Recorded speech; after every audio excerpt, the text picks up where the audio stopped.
Hello and welcome. You found the Social Work Podcast. My name's Jonathan Singer, and I'll be your host as we explore all things social work. In today's podcast, I speak with Dr. Elaine Congress about her creation, the Culturagram. Dr. Congress is professor and associate dean at Fordham University Graduate School of Social Service. She's on the International Federation of Social Workers United Nations team and is a member of the NGO Committees on Migration and the United Nations International Decade of the World's Indigenous Peoples. In addition, she serves as the North American representative of the International Federation of Social Workers Permanent Committee on Ethical Issues. Dr. Congress has many publications on cultural diversity and ethics in social work. She's the author of 6 books, including the recently published Social Work with Immigrants and Refugees, Legal Issues, Clinical Skills, and Advocacy. When Dr. Congress began in the social work field, she first worked with immigrants as a direct practitioner, as a supervisor, and as an administrator in a community mental health clinic in Brooklyn, New York. There, she worked with Latino immigrants from Puerto Rico, Mexico, the Caribbean, and Central and South America. Her experience with diverse Latino clients led her to develop the Culturagram that helps practitioners individualize families from diverse cultural backgrounds. Now, although the Culturagram is most commonly discussed and applied within the context of working with immigrants and refugees, it can be used to great effect with people from the majority culture who are often mistakenly thought of to be, quote-unquote, culture-free. In today's podcast, Elaine and I talk about how and why she developed the Culturagram, the 10 assessment areas of the Culturagram, including the most recent edition, first discussed in the second edition of the Social Worker's Desk Reference, published by Oxford University Press. And finally, we talk about how social workers can use the Culturagram to improve their service with clients. We end the podcast with a discussion about research and resources about the Culturagram. Now, because Elaine is in New York City and I'm in Philadelphia, I recorded today's podcast with Skype. As a result, there are a few sonic glitches, but nothing that detracts from the content of the interview. In addition to the usual references and resources, I've included a couple of goodies on the podcast website at socialworkpodcast.com. Elaine has generously provided a copy of the Culturagram that you can download and use with your clients. Also on the website is something that I've never offered before, an outtake. No, it's not a gag reel of Elaine and me goofing off in front of the camera. It's an outtake from our interview where Elaine talks about the difference between acculturation and assimilation. Because the podcast is a little bit on the long side today, I decided to edit out her comments on acculturation and offer it as a separate download only on the website. Now, without further ado, on to the podcast with Dr. Elaine Congress and the Culturagram. So I want to thank you so much for talking with us today about the Culturagram, and very excited to actually talk with you because I've used the Culturagram for a number of years and I've taught it in class, and I think this is a wonderful tool. So the first question is, what is the Culturagram? Okay, well, first, thank you, Jonathan, for asking me to participate in a podcast. I'm very interested and excited about this, and I feel this is a way to really tell others about the Culturagram.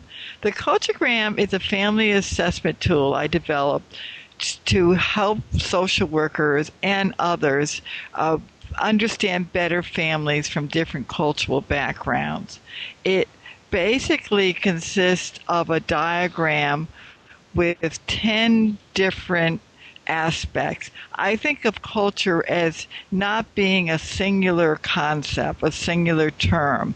Under culture, I feel it's subsumed race, ethnicity, national origin, and religion, as well as values and beliefs.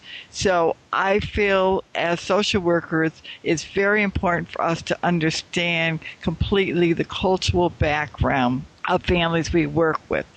I've decided that one way to really do this would be develop a tool to help social workers really assess better families they work with. when you talk about families, it makes me think of some of the other assessment tools like the genogram, or there's the ecomap for individuals. Is this different or in conjunction, or how does it fit in with those other assessment tools that social workers might be more familiar with? Right. Well, it's very interesting because I was very aware of the ecomap and the genogram. In fact, I use them in working with students as well as practitioners. But I was very concerned that the ecomap and the genogram don't really focus on cultural. It's minimally considered. And I felt in my work with clients who are increasingly from immigrant backgrounds that it was very important to understand their cultural background. And neither the ecomap, which looks at the way the family really engages with the external world, or the genogram, which looks at internal family relations, neither of them really got at culture. So that's one of the factors that contributed to me developing the Culturagram. Okay, so you saw a gap. Right. Well, another major factor that contributed to me developing the Culturagram was my earlier experience as a social worker. Before I entered academia, I worked in a mental health clinic primarily with Latino clients, and I became increasingly aware of how different clients were, even clients from different Latino backgrounds. And I realized that many people made generalizations and stereotypes about all Latino families are this or that. And also a lot of our literature speaks about characteristics of Latino families. And I just realized how different families were. And for example, in the morning, I would work with a Puerto Rican family who had been in New York City for 20 years. And then that afternoon, I would work with a Mexican family who just arrived last week. You could call both families Hispanic, but they were very, very different. So this really influenced me in terms of developing the Culturagram to really help individualize these families. I also found that even two Puerto Rican families were very, very different. And the Culturagram seemed a way to help really look at some of the differences, even between families, even from the same ethnic background. You're really talking about the challenge of recognizing cultural differences between groups, but also within groups. Right, exactly. Now, I noticed that in the second edition of the Social Worker's Desk Reference, just came out, Oxford University Press, that you have a new version of the Culturagram. And I was wondering what changes you made to the most recent version of the Culturagram. Well, I first developed the Culturagram in the early 90s, and it was based in large part about my experience working in an agency, and then when I was just beginning in academia. I revised it slightly in 2000, but I presented about the Culturagram really all over the United States, all over the world, and I've received a lot of input from people over the years. And I've become really increasingly aware of how the Culturagram could be changed to include what I felt were really pertinent issues. And in the most recent version, I really look at oppression, bias, discrimination, and racism. Immigrants have often been the subject of this type of discrimination. They've often experienced this both in terms of where they've come from, because in their home country, especially the refugees, have experienced much discrimination. Many of them have had very difficult times in passage to the United States, and now after they've arrived, there's much discrimination. A lot of this is a post 9/11 era and Homeland Security hasn't made it more secure for many immigrants, especially those who are undocumented. And there's continuing bias crime. There was just a recent murder of an immigrant on Long Island. So I really felt that part of the Culturagram should really look at the history and current discrimination that immigrants encounter. Well, that makes a lot of sense. Now, one thing that you mentioned in your chapter, in the social worker's desk reference, that I thought was interesting, is that for some immigrants, specifically, and different from refugees, but some immigrants might have been part of the majority group in their home country, and so may never have experienced or been the victim of discrimination. And I thought that was a really interesting insight. Right, this is very, very true, and many immigrants experience this. I mean, many immigrants from the Caribbean, from Haiti and Jamaica, in which being black is from a majority, and then they come here, and there's a lot of prejudice. And also, our newest immigrant group are immigrants from West African countries, and they too experience all kinds of discrimination because of the color of their skin when they come to the United States. So, can you talk briefly about each of the areas of the Culturagram? We sort of jumped into the most recent edition, but you have a number of areas, as you mentioned, that social workers assess for in the Culturagram. Right. And I was wondering if you could talk about each one of those areas. Sure.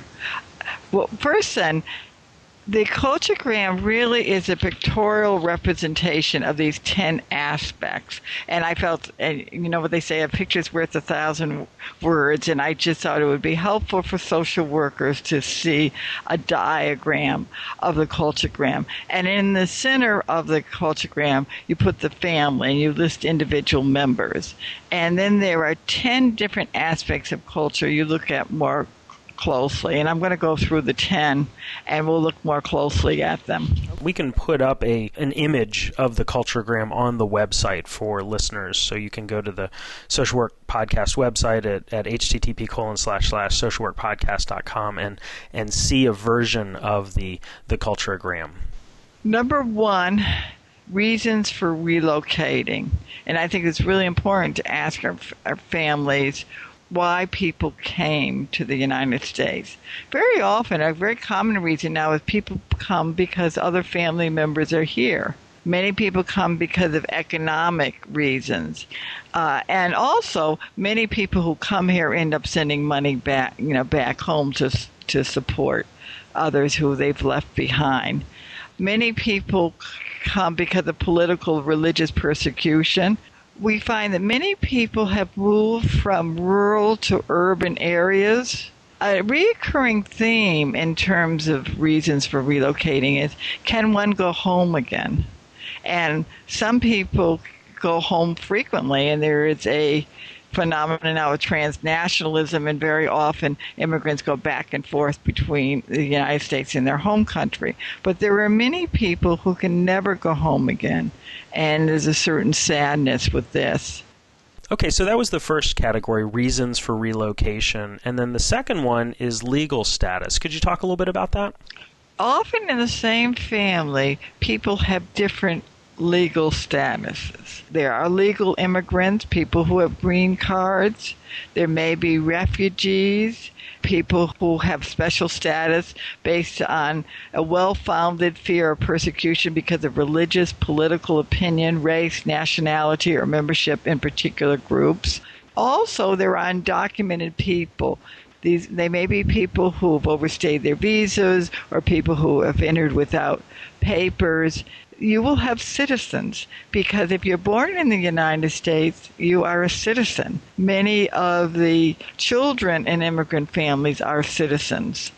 This creates a lot of tension within families. With often undocumented people live in great fear of being deported, and often the legal status will contribute to people avoiding needed medical or social services because there's a lot of fear of having their immigration status known.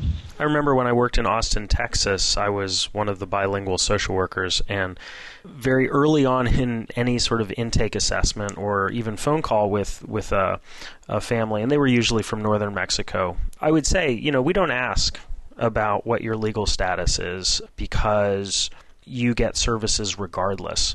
And it was sort of a double-edged sword, because on one hand I wanted my clients to know that they didn't have anything to fear, but on the other hand, because there was sort of a don't ask, don't tell policy, I think this assessing for what the legal status was and what sort of services we could provide maybe didn't get addressed to the extent that it should have.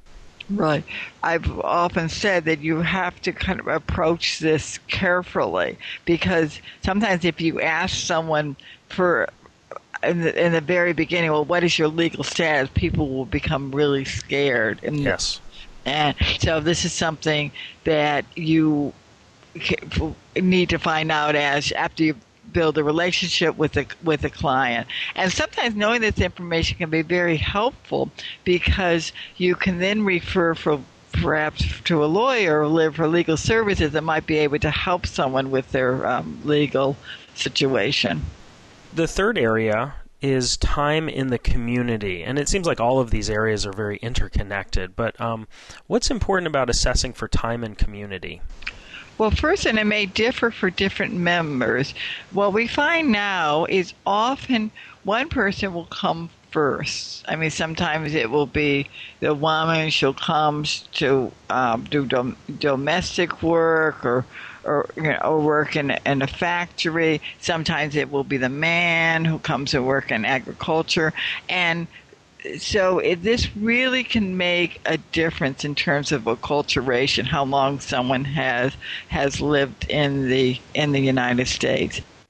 The next category is language spoken at home and in the community.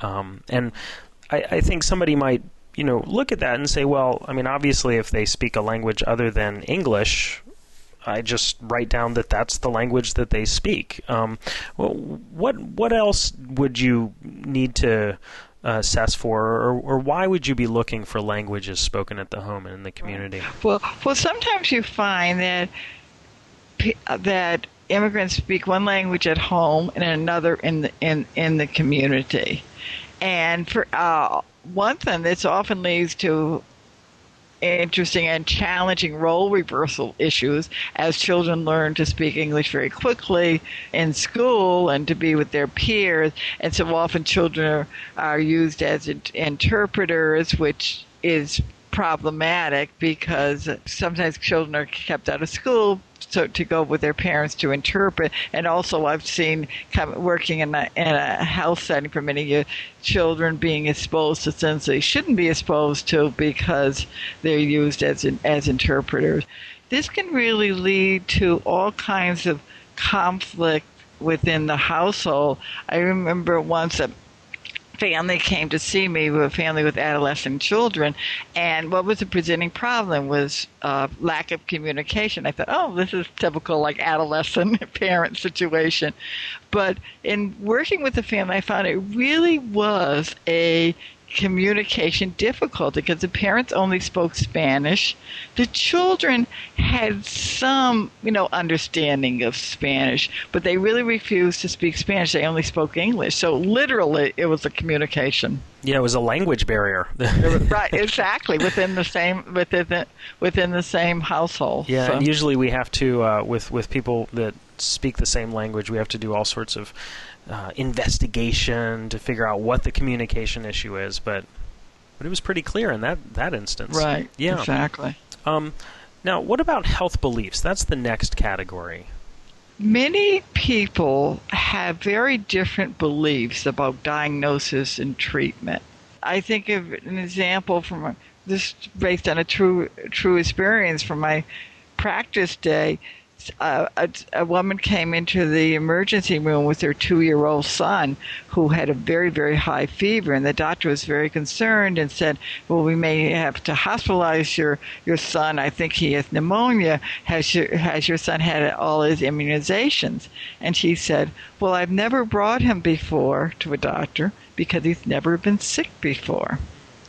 And immediately she's on the phone with the social worker, saying, well, maybe you should call protective services about this. But I think this illustrates some of the issues in terms of prevention. I mean, our children kind of go to baby clinics from the time they're born, and many people come from countries in which health care is very, very limited, and you would only go to a doctor if your child or you were very, very sick.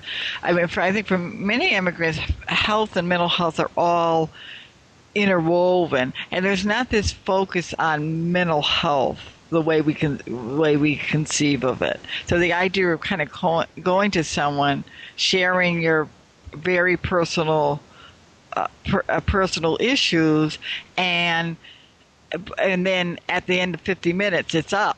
I mean, that's just really very strange for many immigrants. Now, the next category is impact of trauma and crisis events.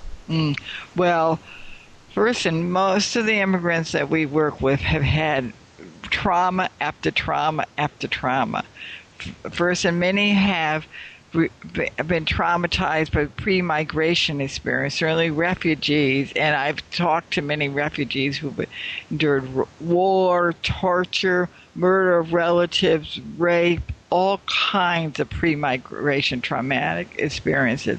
And also many have had very difficult experiences in terms of coming here. So definitely this is something one needs to look at.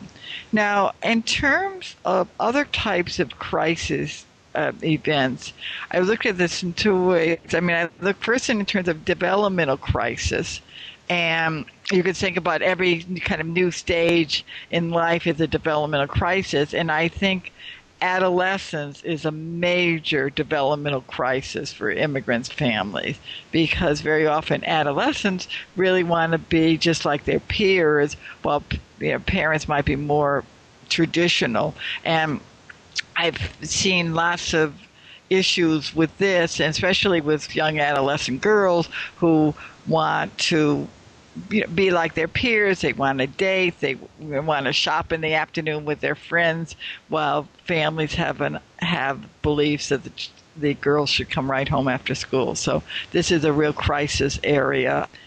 Bolts from the blue is another type of crisis event, and these are really unexpected events, such as accidents, sudden illness, violence, unemployment, and certainly in today's economic environment, this is very clear and present. And so I think that it's really important to look at all of these traumatic and crisis events, because these really affect an immigrant family. And earlier you mentioned that you have sort of transnational individuals, folks who go back and forth, but there's also this money that will flow back to a country of origin. And I would imagine that if somebody sort of was chosen to come to the United States and work and send back money, and they lost their job, they were unable to work, they couldn't actually afford to send back money, that could have implications for that person, their family at home, the relationships between them, all sorts of implications that we might not necessarily think about. Right. The next category is contact with cultural and religious institutions, holidays, food, and clothing. And I thought that was very interesting, and I'm very interested to hear what your thoughts are on assessing for clothing. Okay. Well, one thing, this is an expanded category. I first started out with just contact with kind of cultural institutions, and this was kind of based on my experience in New York, and there were a number of kind of ethnic social clubs.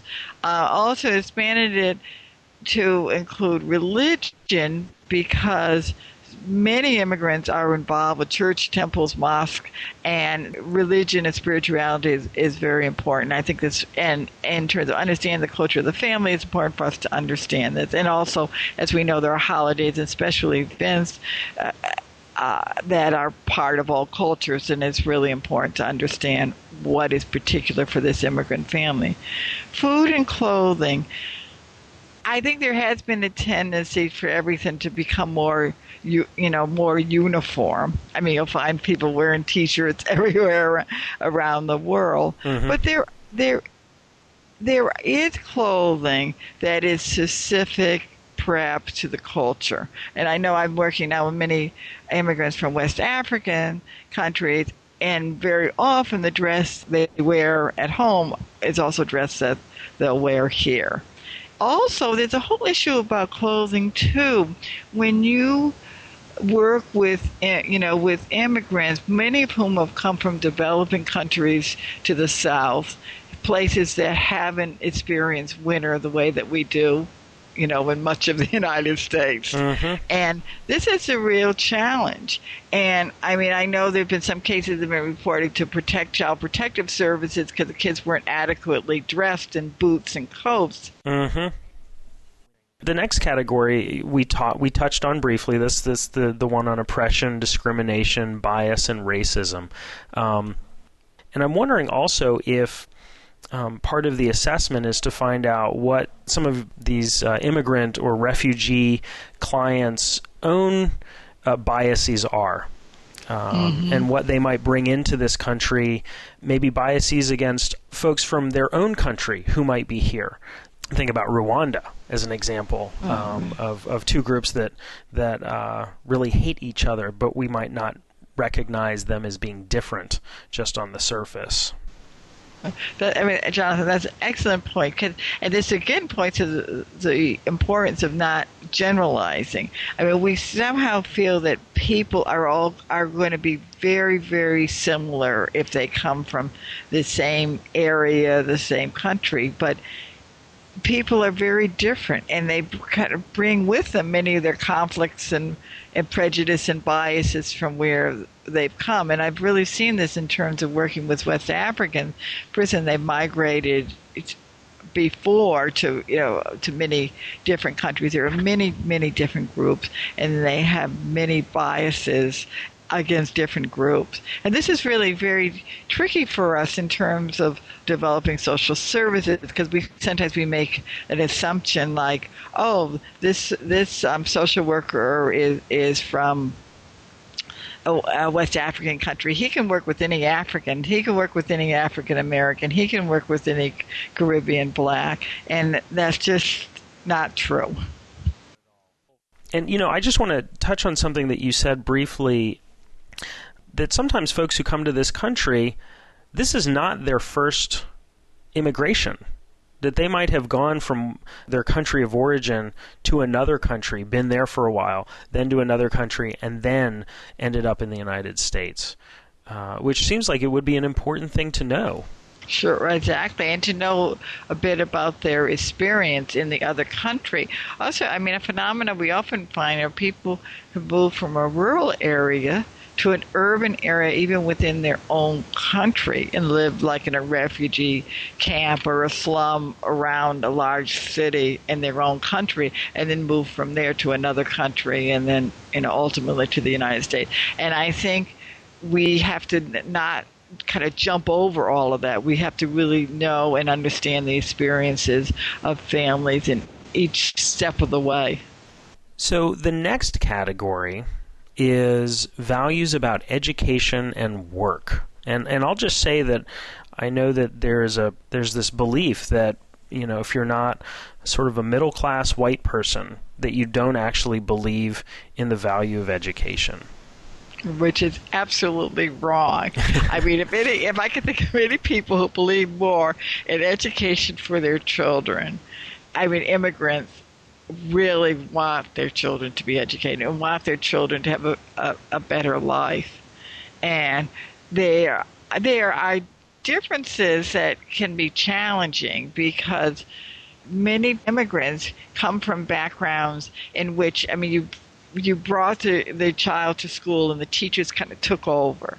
And I think this came about with many immigrants who were really not educated, and the teacher was seen as a great expert. This is different than our American educational system, where teachers and parents are supposed to be partners in terms of education. No, I agree, and I'll just throw out one more anecdote. I know this is your interview, and I keep jumping in. These are so interesting, Jonathan. I was working with a family, and they were from El Salvador, and the mom wouldn't show up for school meetings. And so the assumption of the administrators was that this mom didn't value education. And actually what was true was that when the mom was in school, and she was only in school until the 3rd grade, she was beaten on a regular basis because they forbid her to speak her native Indian language in school, and she and her friends would speak, and they would get beaten. And so she feared the actual school building, and she had traumatic experiences of the school building, even though she believed very strongly in the importance of education. And that's really important to get this information instead of like just blaming the mother. This shows that she wasn't interested in education, but to really find out the reasons that this woman had a very negative experience with her early schooling. Some parents I found are really nervous about going to school because they feel, especially if they're undocumented, the teachers and principals and people in school are seen as like authority figures who are going to be reporting them about their immigrant status. Sometimes I found parents are really embarrassed when they're kind of continually getting notes sent home and they can't read it at all, not in any language. We have a very different sense of education. Education, we believe in kind of the individual child and the development of the individual child. I was involved with a situation in which a mother was very upset, as was her children. She had two boys. They were 11 months apart, okay? So you know that they were put in different grades, in different classrooms. And the children were very upset. They had always been together.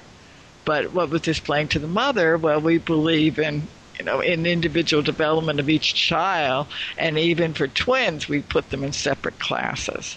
So, I tell you this just in terms of kind of different ways of approaching education. Very clear examples of differences in cultural beliefs. Right. Yeah. Now, in terms of work, immigrants really want to work, and they do work. And many immigrants have several jobs at the same time, and everyone in the family works.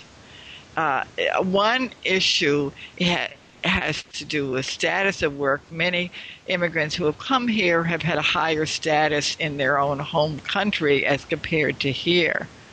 And in fact, I was just talking to an immigrant now who was ultimately able to go to school and now has a doctorate, but he spoke about how he had been a college professor in his own home country, an African country, and he came here, and the first job he got was washing cars, because his credentials weren't recognized here, which is a real issue. Also, this sometimes leads to conflict within marriage, especially if a man is not able to find a job, has a lower status job. There's a lot of family conflicts that can develop.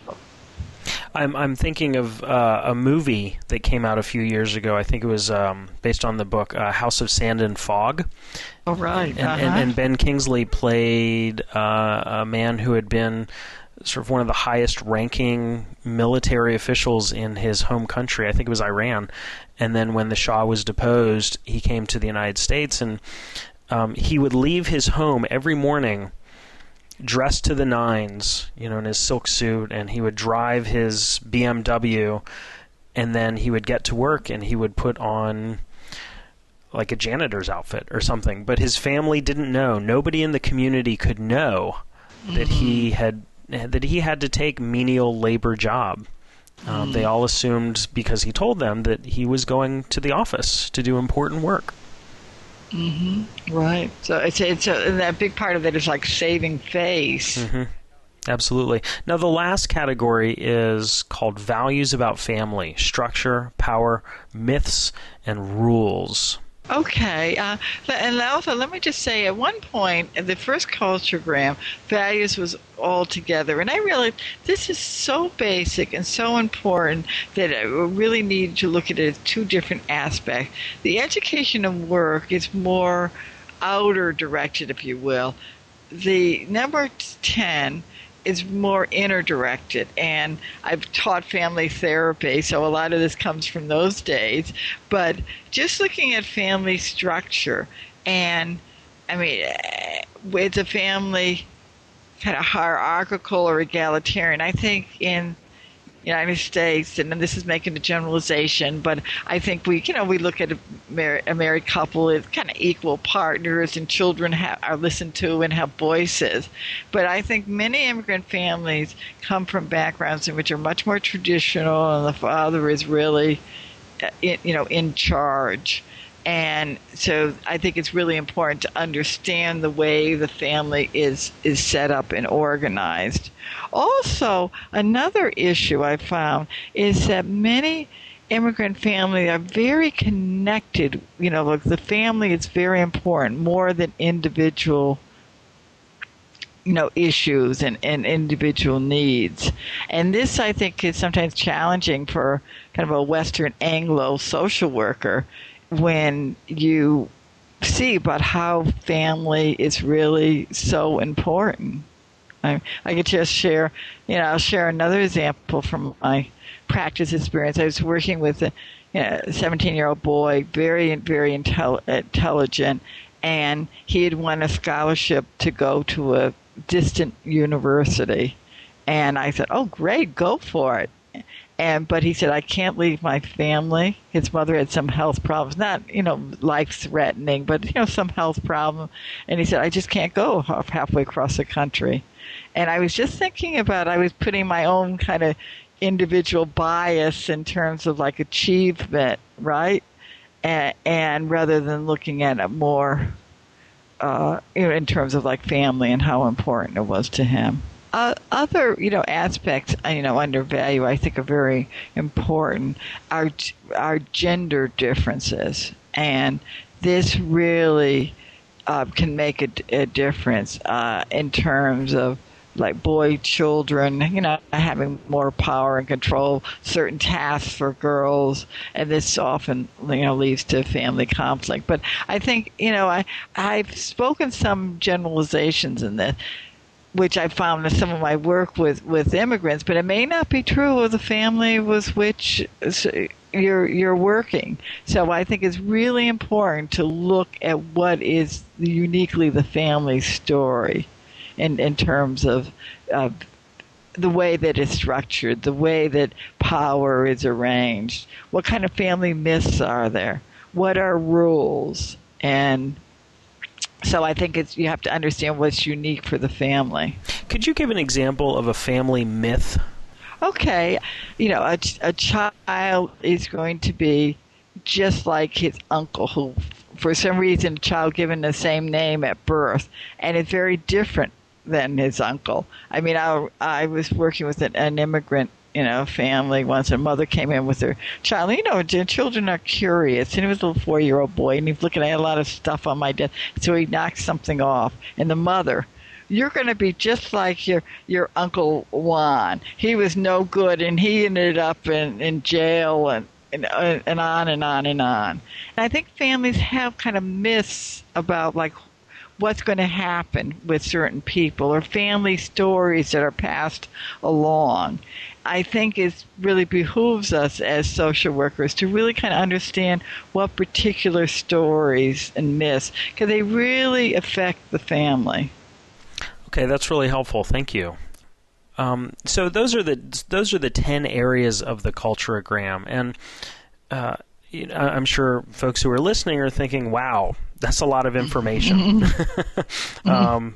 So how do social workers use this information to improve the services they provide to their clients? Okay, well, first, all this information isn't necessarily received in the first interview. I mean, this is a process. First, it can engage the family. This is different than a DSM-4 diagnosis, which, looks at problems and deficits. This really looks at strengths and who the family is and what the family brings with them. So I think that it can be used to really engage the family. It can assess the family in terms of different issues and areas. It can be used in terms of planning interventions. For example, with legal status, if you see that there's a problem, an issue here, perhaps a referral to legal services might help. If you detect that there's a real conflict within the family, perhaps family therapy, might be helpful. I mean, it really kind of helps you decide in terms of where to go and in future work with family. I mean, it really serves, I think, to empower families. I mean, this is their story. This belongs to them. I've done the culturagrams with families, and they can keep it. This is their story. This is who they are. So, on a practical level, do you write out this information as a narrative, or do you fill out the boxes on the Culturagram diagram? Yeah, well, really both. I mean, we fill out the diagram, and I've done some of the articles I've written on this. I've done diagrams. When I've lectured on this, we've taken a case example and we've filled in the block.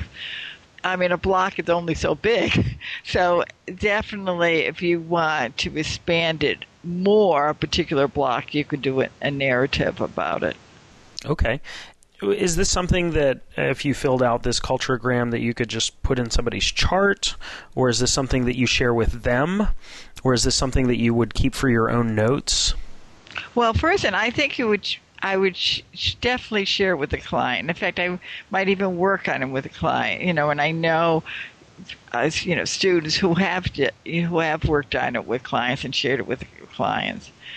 I would be careful about putting it in the chart without discussing it with the family. So sort of the same with any sensitive information, right? That might not be directly related to the reason that somebody's coming to treatment. Right. You don't want something to be in this official document that could be embarrassing or in some way come back to harm them. And especially in this day and age, I mean, the whole issue of legal status, I'd be very careful about putting this in the chart. Okay. I mean, certainly, a social work student, though, would want to share it with his field instructor, his or her field instructor or supervisor. We've talked about this, the use of the Culturagram as a way for social workers to improve the services that they provide to their clients. Has there been any research done on the use of the Culturagram? A number of people have written about it. Lum's written about it, work using it in people of color. There have been articles on using it with battered women, with children, with immigrants, with older people, on people with health problems. So a number of people have kind of looked at it and talked about its use with different populations. I haven't done a large quantitative study on it. Most of it has been qualitative work in terms of people, individual social workers, as well as some agencies have tried using it with their social workers, and the reports have been positive. I've tried to take in suggestions, and certainly if anyone hears his podcast and would like to offer suggestions for Culturagram 4, let me know, because I see this as a work in process. I mean, this isn't fixed in stone for all time. Okay. Well, that's great. Well, we can put your contact information on the Social Work Podcast website where people can contact you if they're using it and they have ideas for additional categories, or professors that are listening and are thinking about using it in a research study, for example. That might be a great way of advancing the tool. The last question is, where can people find the Culturagram other than going to the podcast website? Okay, well, I've written a number of articles about it. Most recently in Social Work, that's reference number 2. I first wrote about it. It was in Families and Society in 1994. I have a book, Multicultural Perspectives in Working with Families. The second edition came out in 1997, and also, I think I talk about the Culturagram in my new book, Social Work with Immigrants and Refugees, Legal Issues, Clinical Skills, and Advocacy. So, I mean, there are many sources, and I guess some of these we can put on the on the podcast site, right? Absolutely. No, we can put links to all of them. I just thought of a question or a comment, and I like your idea about this. I've assigned this Culturagram to my students when they're doing their sort of comprehensive case studies and things like that. And I'll get students who come back and they'll say, well, I can't use this because my client is white and, sort of has lived in the same town for, 3 generations. And so what do you want me to do? And I always tell them, do the Culturagram. Use the Culturagram with your families that come from the dominant American culture, because there's this assumption that particularly white people in America don't have culture. And I think it's important to challenge that. And I'm just wondering what your thoughts are on this idea. Right. Well, Jonathan, I've had a similar experience, because when I was in the Culturagram and a family therapy class, I have a couple of students said, "Well, I don't have any culture," and it's certainly not true at all. And I think that it could really be adapted. And I also think it's probably very important for everyone to understand his or her roots. I mean, we all have cultures, and even if our parents came over on the Mayflower, I think we definitely, have a culture that we can write about. Also, it's interesting in terms of the Culturagram.